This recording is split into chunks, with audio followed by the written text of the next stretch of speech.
G'day again. In this episode, travel arrives back on the boat with support this time, and we check out Porto, some yummy stuff actually, and then we head up the Douro River as far as we can go. We head up to the first dam, and a bit of excitement along the way. Hope you enjoy it.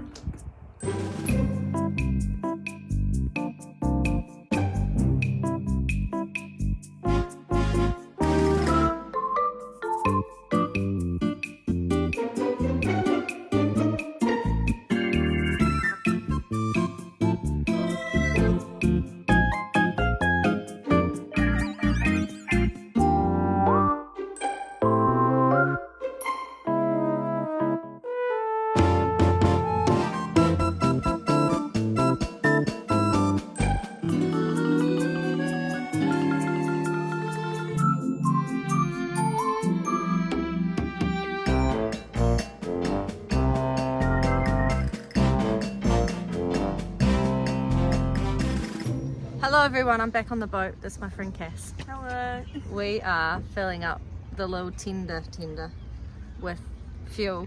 It was, how much was it per litre? €189 per litre. Yeah.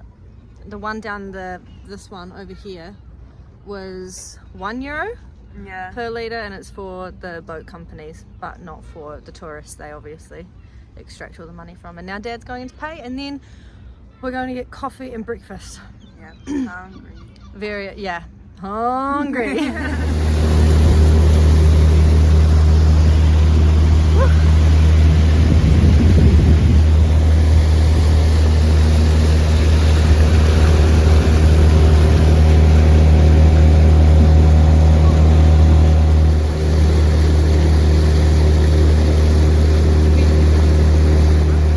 Having fun?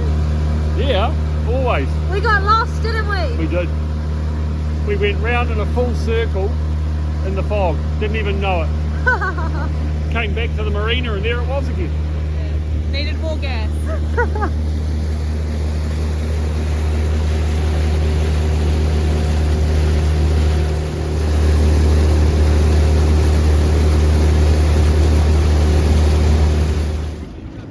We have arrived for breakfast. I don't know, see somewhere we can... Park? Yeah, I'm not feeling Are it. we able to park here? Really nice, really nice. Give some salt and pepper? Yeah, it's like a mix of sweet and salt. Yeah, is that like a marmalade? Yeah. Beautiful. Yeah. Excited? No, I'm just eating with breakfast. Yeah, it looks good, doesn't it? Oh, yum. You're like a little kid in a candy I'm shop. excited because you guys are here. Thank you. Hey, enjoy. But again, Looks so good. This is like a marmalade. Want to share? Where are we? what? Where are we? Well, Cafe Santiago. we're at this classic, it's basically a cheese toasted sandwich. But the cheese is just melted over the top, and then when you cut through it into the pastry or the dough or whatever's in there, there's sausage, there's ham, there's an egg. It's mwah. So, and this is the best one in Porto. So we're going to share one because look, you have a look here. Check that out. I mean, it's a big Looks toasted sickening sandwich. to me, to be honest. What's that? It looks sickening to Yeah, me, we to be can share honest. between three of us. Yeah, I'll have probably one bite. Okay. Okay. Off you go. So, toasted sandwich, fried egg on the top, chips around, and the sauce. And the sauce. Beautiful. We're going to cut it. Look. You ready? I don't know what that's for. Get ready for this, people. Hey, whoa, whoa, whoa, whoa, whoa, whoa, whoa, whoa, whoa, whoa, whoa. Shut up. Look at that. Ham, beef. Ready? Oh. Oh, Dad. Oh my God, we're all sharing this, you know. Yeah, so good. Dad. Oh.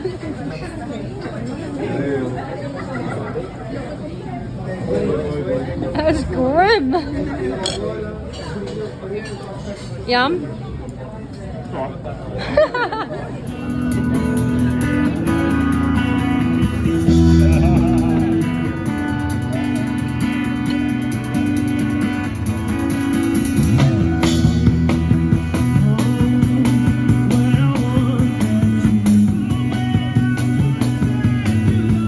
Good?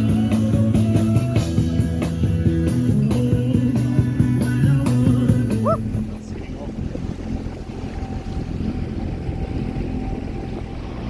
Say hi.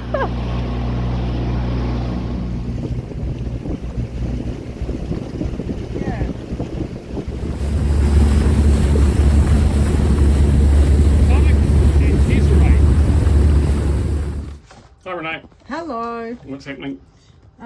Making focaccia bread. I think I've made this once before. Yeah, focaccia bread, not focaccia. No, focaccia.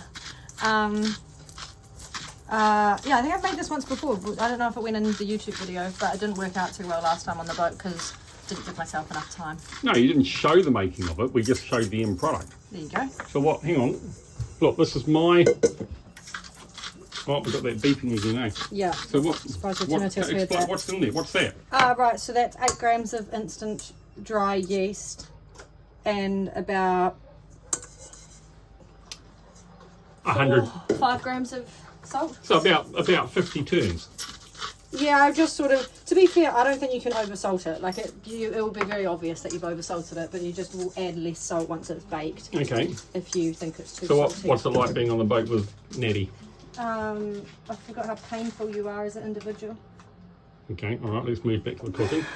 All right, so just very quickly though, describe, because this is for blokes, remember, this is for blokes to make focaccia bread wives. for their other significant half. Yeah. So what's the basic principle? Don't do that. Right, so it's kind of a 3-step. Prepare the dough, do something with the dough after it's done. It's, what do they call that when it rises? It's called? Fermentation. Fermentation, that's it. Whoops, there she's gone down there. And then we cook it in the oven and then we eat it. Yep.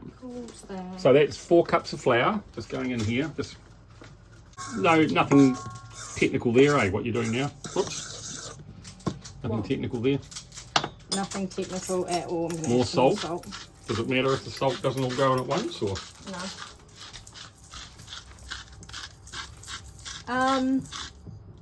Power's on, eh? Yep. The water needs to be lukewarm, and since we don't have warm water at the moment, we'll I've probably got warm water. a little bit of what? We'll probably got a little bit of garlic powder. I know that's a bit heathenistic, but Okay. anyway. 2 cups of warm water, lukewarm. Make sure it's not too Hang on, hot. is 2 cups 500 ml? Yep. Oh, no, it's not. You went from, It is 2 cups. oh, wow. But make sure it's not too hot because otherwise it does something to the yeast. I don't know. I'm not a bread baker. I just make focaccia. That was the nicest focaccia I think I've ever had that you made. So you are Yeah. a bread maker, you're just not a professional bread maker. No, and I don't know the science behind it. So just going over it again, we've got a sachet of... Can you see this in the video? Oh, Oh, you should show them. Dad didn't do the dishes this morning. Housekeeping hasn't come yet, has it, Dad? no, and you know why I didn't do the dishes? Because I wanted a shower and Cass Yeah, wanted and a shower. Cass wanted a shower, so I didn't use the hot water, but I could have boiled the jug. Some of us offered to have short showers. Yeah, indeed. Anyway, this morning we've been for coffee, it was nice, eh? Yes. And we went for a walk along the waterfront and everybody in Portugal was out walking. And we saw some more people off the Camino, One Camino. One Camino. Here we go, look. And how would you describe that texture? Porridge-like. Oatmeal. Okay, porridge oatmeal, people. Wow. Yeah, so we've got the yeast in there, we've got the salt in there, we've got 4 cups of flour. Yeah. And we've got 2 cups of water, and then you're going to add some... Lukewarm water. Oh, and lukewarm. then I'm going to add some, well, not really some, I'm going to add a crap ton of, Oh, really? yeah, What, a lot of olive oil? yeah, What's the concept there? greases it up. Okay, there's the olive oil, extra virgin olive oil from Portugal. No, I think that's from Spain. I don't know, I've had olive oil from so many places. And what would you say you're doing here, 100 ml or more? 50. Like it's actually pooling a little bit around the edge, eh? Yeah, you want it to. Does that looks like enough? Yeah. Cool. Is that all you do? Hmm? You don't stir it in or anything? No. And what is that? Does that all leak down the edge? Oh, and then you put it and drizzle it across. Yeah. So this is going to go in the fridge, isn't it? Yeah. 24 hours and we come back tomorrow, yeah? No, I don't think we'll do it for 24 hours. Okay. I think What we'll, are, make it, we'll do it tonight. what are we doing for the rest of the day, Renee? We're going up the river. Yep, we're going to go up the River Douro, Up the Douro River.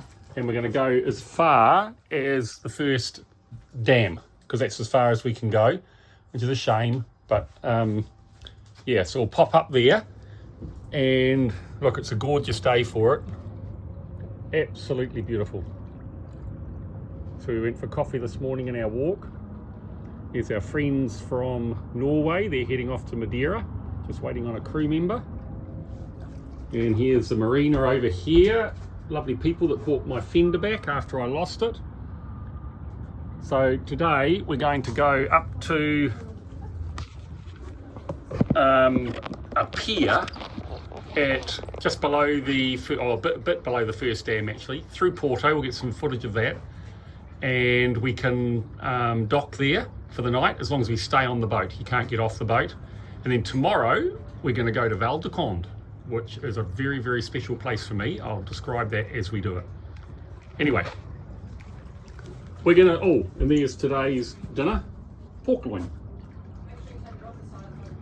I will, because I'm airing the mats and that as well. Can So, you just add a point that it needs to be airtight and then Ah. go in the fridge? oh, okay, that's important. What are we doing here? We're putting Glad wrap. Glad wrap over the top of it. Yeah, and then this thing. So guys, I mean, this is such a simple recipe when you see it done like I that. reckon now, Dad, you have to make it. It's something we can do, eh? Now you have to make it on the boat and see how well it turns out. I can do that. I can do that. We'll see you guys tomorrow. I think it will. Oh, we've got pesto. We can put that on it. Okay. So here we have some father-daughter bonding. About to argue. Yeah, I was like, how long do you think it's going to take? I think viewers should comment how long it takes for fights to break out. I can update you. It is, at the moment, what's the time? Oh, helicopter. 3 o'clock, exactly. There you go. The fights will start breaking out when I start trying to bake my bread and he starts to give opinions. So, there, Cass, look. See, there's, that's the radar. We're here, and there's the radar returnable on the boat. Oh yeah. Oh wow. And there's We have a very stressful. I can come and help trying to figure out if we can fit under the bridge. I'm holding on to you. Do you reckon we can fit under the bridge? No fucking perspective. What? I don't know. Renee, how are you feeling? So the big stress was getting under the bridge. I think there's some arguing there going on. Update, it took about 16 minutes. So from 3 o'clock to 3:16. But here we are going up the river. We just went under a bridge. Try and get. it's good. Oh, that's my hand. Yeah, we just went under this really high bridge and up the Douro River. It was cool. It was cool. Yeah. Did we have clearance? Did we what? Did we have any clearance? What you mean? Did we ask anybody if we could go under there? Yeah. No. Did the boat's clearance of the bridge? Well, yeah, it did. It's No, it was- 9.4 metres. It was But quite we're funny. at a high tide, so we were a little bit nervous that, We. yeah. So something I'm going to go to the left. I do need to establish that, but I'll get onto that later. But No, there was just an asshole boat driver. he was a dickhead. He came, what do you reckon, within 3 feet of us? Yeah, I reckon within a metre. Yeah, he deliberately Behind at speed. behind us. And we were just navigating up the river in straight lines. We're not swerving all over the place. And he literally got behind us, To the starboard horribly side. close, right at the point where we were coming up, trying to just be absolutely confident we could get under the bridge. So he stopped us from being able to effectively pull the power off at that point and assess it more, because he was right up our arse. We put the He was power He on. was being a dick. And because you have to go down the Douro in between two markers. Up So the Douro. you have to go up the Douro in between two markers, and there was a boat coming towards us. So you don't have a lot of space. And then we have the passengers on his boat yelling out at the boat, and so we look, and he's just literally out our starboard side within. He's being a prat. He metre was a of the local boat. being a prat. And so then it just, I think, threw us off the plan that we had established.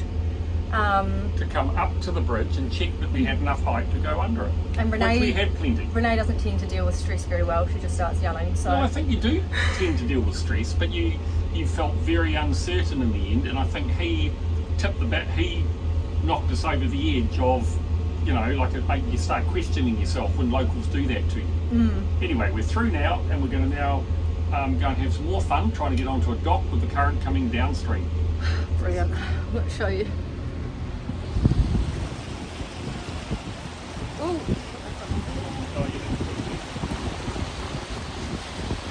These are the markers out here, if you can see them. All sorted now though. Cass and I are ready for some more fun. Woo! Woo!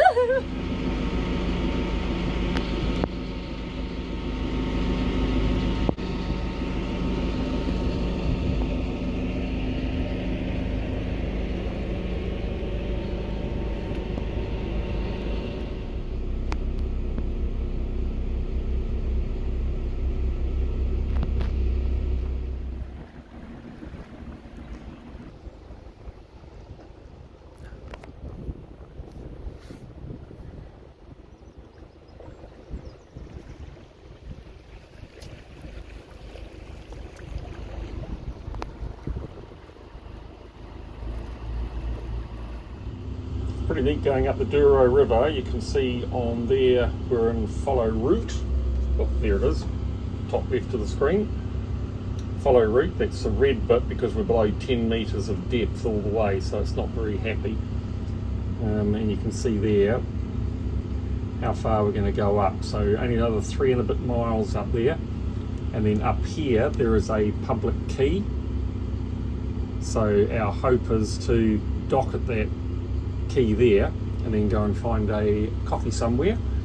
There's the dam, and you go into that lock there, which is unfortunately closed at the moment for maintenance, but they lift you up about 100 feet, and then up beyond here is all lake, and in the past it was a fast flowing gorge, so it's just made a world of difference to travelling up and down the Douro River. So anyway, we're just going up there. It's 8 o'clock in the morning. Wanted to try and get that lovely smooth time of the day going, and then we'll come back down to Porto once we've had a bit of a look around up here, I guess. But it's very well marked. You can see the port marker out there on the left hand side. They're all numbered. That's number 72, and then there's another green one just coming up ahead of the Nordhavn flag there, and basically they meander you backwards and forwards across the river to where the deepest water is. So currently we're in about 6 metres of water. But go and look up the Douro River on Wikipedia, because it's just an amazing place. It really is. So critical to Porto for transport, for tourism, and obviously 100 kilometres you can go up the stream to the Spanish border is where all the grapes are grown for the port that Porto is so famous for. So yeah, pretty special, and a lovely morning, nice blue sky out there. Looks like the weather's changed.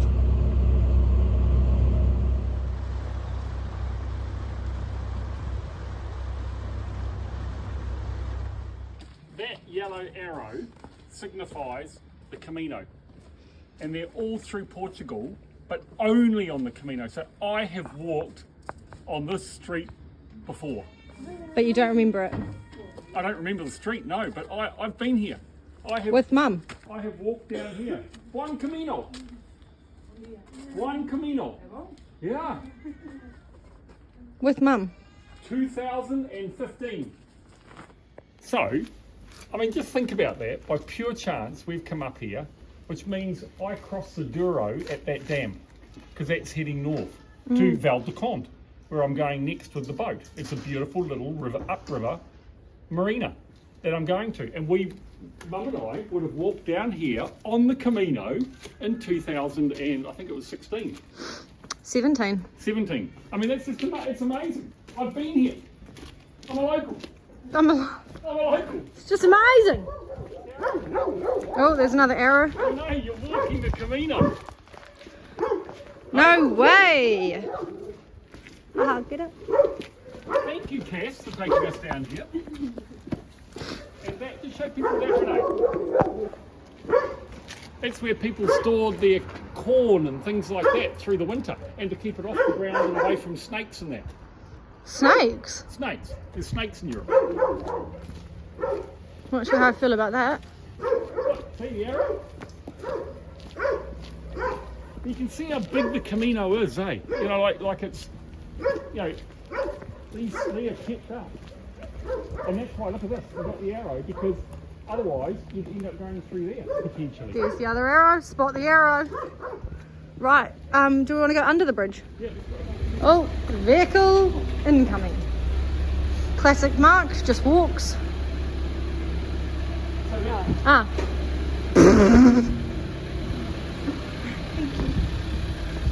Dad just whacked a bottle of milk against a guy's car. You needed to say obrigado, because he wouldn't understand thank you. Well, he can't hear But me. this is the amazing thing. See, the Camino, of course, you could never go across the Douro like that before the dam was built. So this is where it would have gone slightly off the authentic way, but when there would have been a river crossing, you know, a ferry of some sort. We're still walking the Camino now. So this is on the Camino. One Camino. Oh my It's god, on he the doesn't way. shut up, does he?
So this is what it's really like to be with Mark on the boat. Here we are making breakfast because it's 11 AM. We are very hungry / hangry. Mark is somewhere in the town. We're not quite sure. He was just flying the drone on the edge of the river, but now we've lost him and we've lost the drone. But in other words, he's very focused on his droning and not so focused about basic human needs of eating. But this is our view. We go. It's quite cold actually today. Dad's doing it all himself. So we've got forward idle on the starboard engine and a bit of port tiller. That means I can let the bow and stern line off. Tension's on this, and I can put into that. So the only risk would be if this line couldn't hold it over.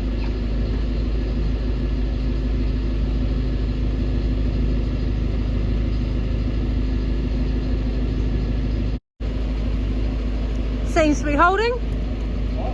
I said it seems to be holding. Yeah, it's great, eh? And then we let the boat do its thing by coming out of. It'll just take the tension off this.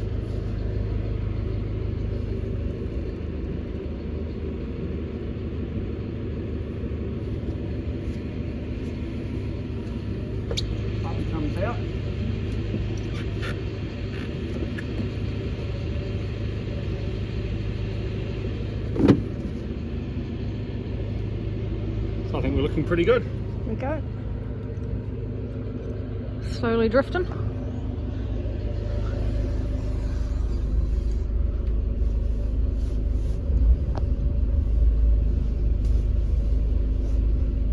We're reversing. At the moment.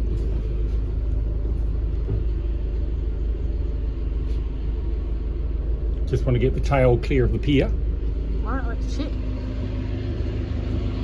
Tail do be clear of pier.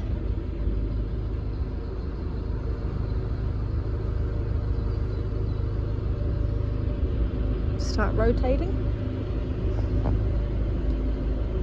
Happy with that, nice and clear, we're going straight ahead.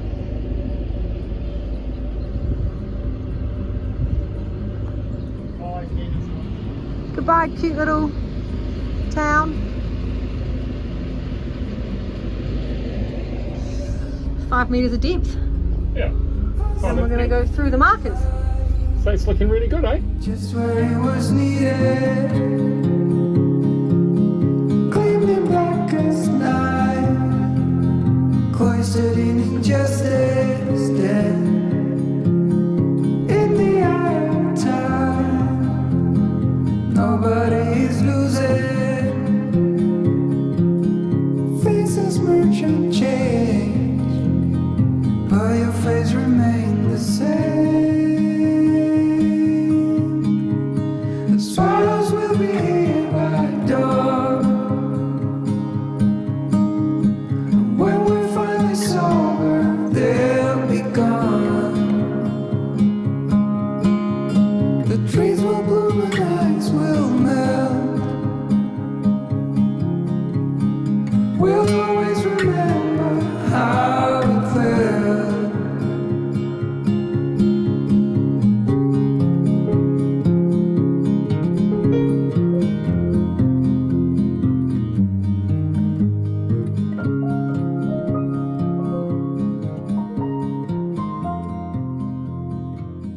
Okay, so this morning when I woke up, I dumped the bread out of the container, out of the bowl. So you just have to let gravity do its thing, tip it upside down, oil up the tray quite a bit. You can see there's a lot of oil on there.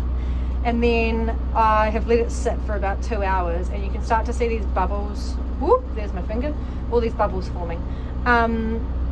Ideally, I'd want this to sit longer because we want those bubbles to be quite big.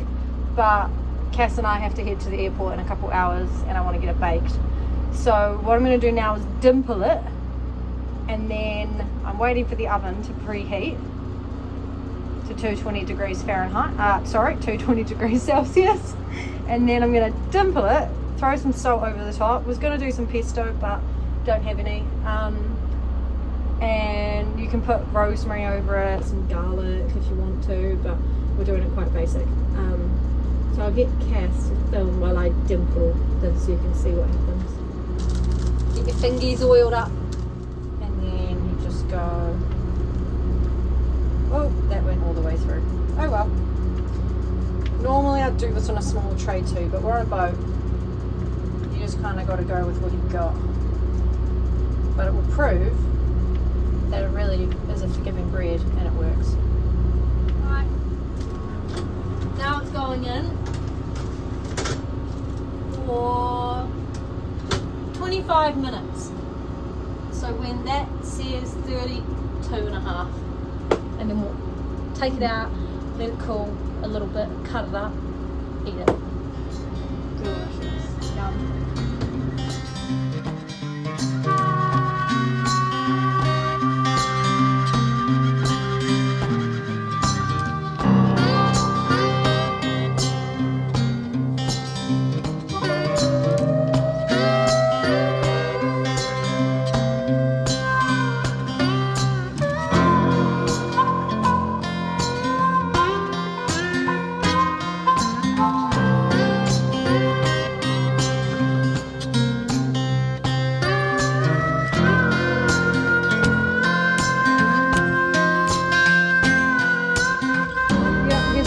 That's just half the loaf. I can already tell. Be sensible, please. Don't need oil everywhere.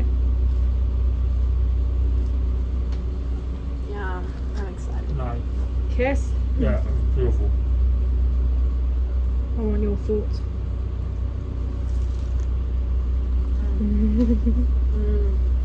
Good? Oh, that's good. Looks nice and golden. Should be a bit thicker, to be fair, if you put it in the right size tray, but obviously... A little bit of salt, maybe. Too much salt. Huh? Pardon? Um, What'd you say? maybe a tinsy bit too much salt. That could just be because I like salty food. Ah, I put more salt on top, and there's salt in the dip. Renee, it's beautiful. Yeah, watch it, or I'll never make you another one. I mean, you know you're eating it. Yummy. Are we good under this? Do you want to go check at my vantage point? Oh yeah, we're good.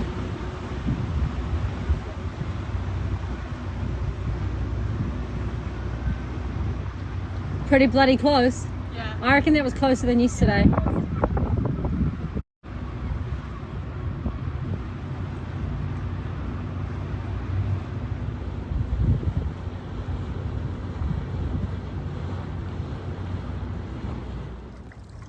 Well, that's probably the best view to give you a real indication of just how strong the current is here. But we've also got an outgoing tide, so we're coming towards low tide now. And if you look down here, I mean, that's like the engines are running. That's just the tide and the current of the Douro River.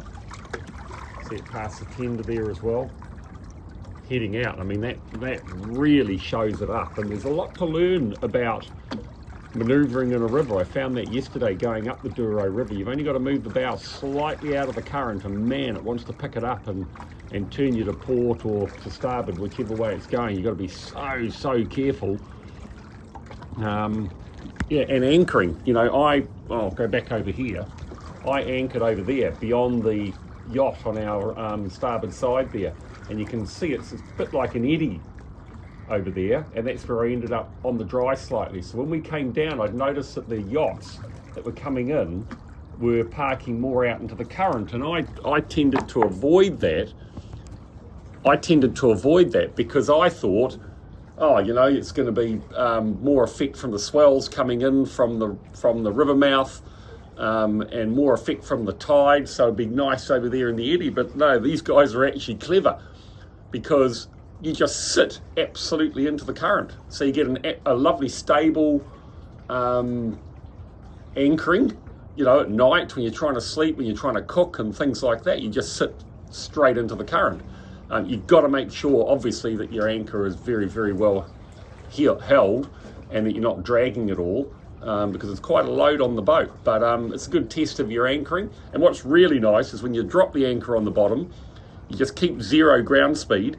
But then the minute you take the power off, of course, as you're laying out the anchor, the boat just drifts back downstream, and it's magic for setting your anchor. But anyway, yeah, I just thought you'd like to see that. That is, I think, probably the best indication I've seen so far when I've been up rivers of just the strength of the current, and in particular when the tide is going out. But anyway, 14th of January now. If you remember, the guy in Portugal told me January's a rotten month and it just gets better and better. Well, there's a lovely day in January in Porto, and Vince is here now. So Vince is here now. We're going to go and spend a day in Porto. I'm not going to take you with us because you've seen Porto, and then hopefully tomorrow we'll head out up to Ville de Conde. First time or second time I've Okay, so I've just been rung by the police and told to stay where I am, and they have advised that they are coming to arrest me. Obviously as a consequence of what's happened today, but they took my passport as well, so I've got the suspicion. Now here comes Fred.